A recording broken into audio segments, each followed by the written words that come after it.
Hello my dear viewers, today we are discussing about relation between average and marginal cost curves.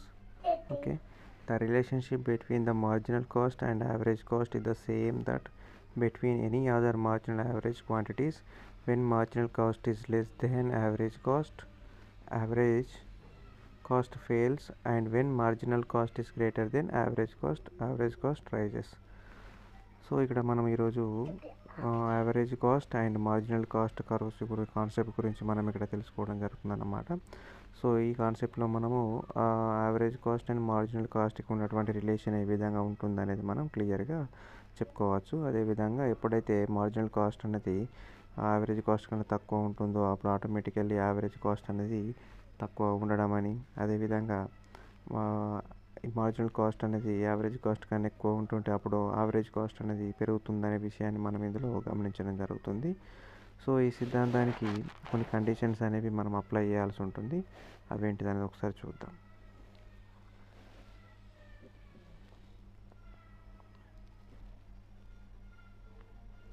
Right, the relationship between AC and MC can be explain in the following condition. దీనికి three types of conditions ఉండడానికి మనం ఇక్కడ క్లియర్గా గమనిద్దాం.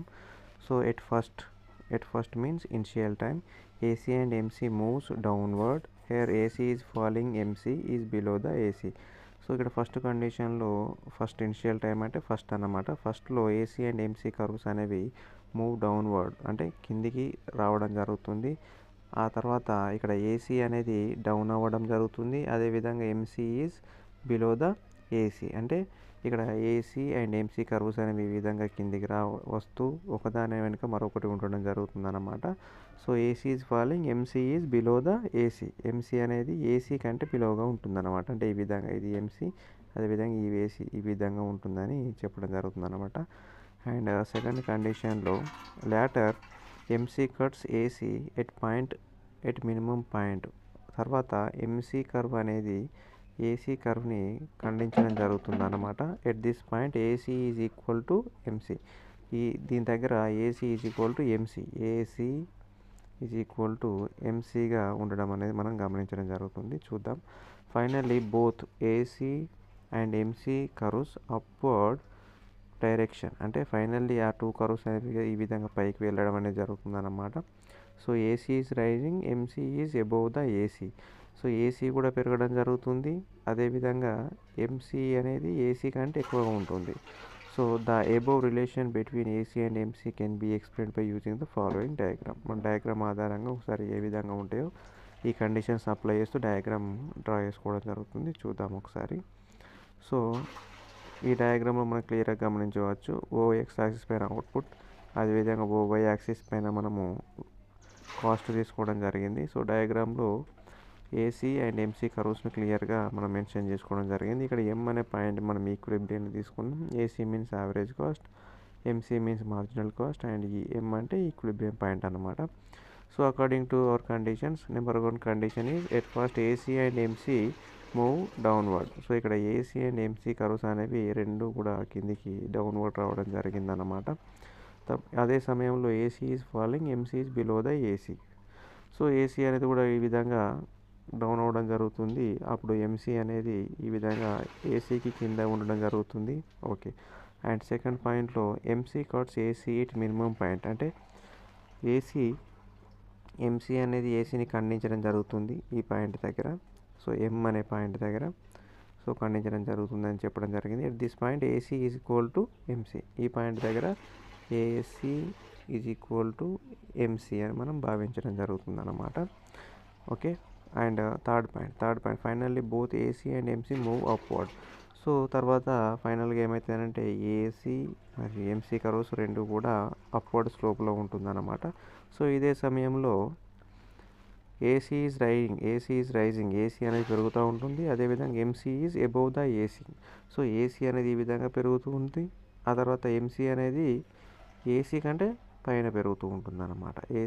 AC కంటే పైన పెరుగుతూ ఉండడం మనం క్లియర్గా గమనించవచ్చు అన్నమాట. ఓకే. సో ఇదన్నమాట దీనికి సంబంధించినటువంటి relationship between AC and MC. So ఇక్కడ ఎక్స్ప్లెనేషన్లో కూడా మనం క్లియర్గా గమనించవచ్చు. So in the above diagram on axis ON x-axis is output and ON y-axis is cost are shown. AC is the average cost and MC is the marginal cost. So in the above diagram ఇక్కడ ఉన్నటువంటి మనము జనరల్గా ఉన్నటువంటి అక్కడ ఆ conditions ఏవైతే ఉన్నాయో వాటిని ఇక్కడ మనం అప్లై చేయడం జరుగుతుంది. Number 1 condition AC and MC curves are U shaped. Okay, AC and MC రెండు కర్వ్లు కూడా యూ షేప్లో ఉంటాయట. Right. At first AC curves falling. Okay, but MC curve is below the AC. AC MC రెండు కిందికి down అవుతావు, అదేవిధంగా MC curve అనేది ఏసీ కర్వ్కి కింద ఉంటుందన్నమాట. ఓకే, అండ్ నెక్స్ట్ లాటర్ తర్వాత MC curve cuts AC curve it minimum point. So ఏదో ఒకటి మినిమం పాయింట్ దగ్గర ఇటువంటి ఈ పాయింట్ దగ్గర ఈక్విలిబ్రియం దాన్ని మనం ఇక్కడ ఎం అని సూచించడం జరిగింది, టచ్ అవ్వడం జరుగుతుంది. కాబట్టి ఆ ప్లేస్లో MC is equal to AC అని ఇంతకుముందే మనం చెప్పుకోవడం జరిగింది. Finally AC curve is rising but MC curve is above the AC. Finally AC curve అనేది ఈ విధంగా పెరుగుతూ జరుగుతుంది, అదే సమయంలో ఎంసీ కర్వ్ అనేది above the AC curve, AC కర్వ్కి పైన ఉండడాన్ని మనం క్లియర్గా గమనించవచ్చు. సో ఒకసారి నేను దీన్ని మీకు క్లియర్గా చూపిస్తే మీరు నోట్స్ రాసుకోవడానికి ఈజీగా ఉంటుంది.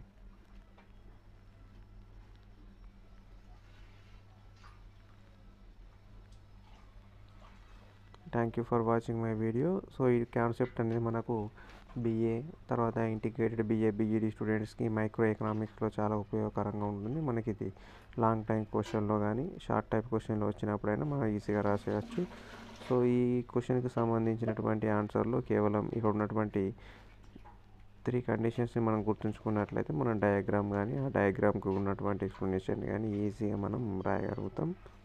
సో ఇలా explanation with diagram with assumptions కానీ కండిషన్స్ కానీ క్లియర్గా రాసినట్లయితే మనకు పూర్తి స్థాయిలో మార్కులు రావడానికి అవకాశం ఉంటుంది. Okay, thank you for watching my video and do subscribe my channel.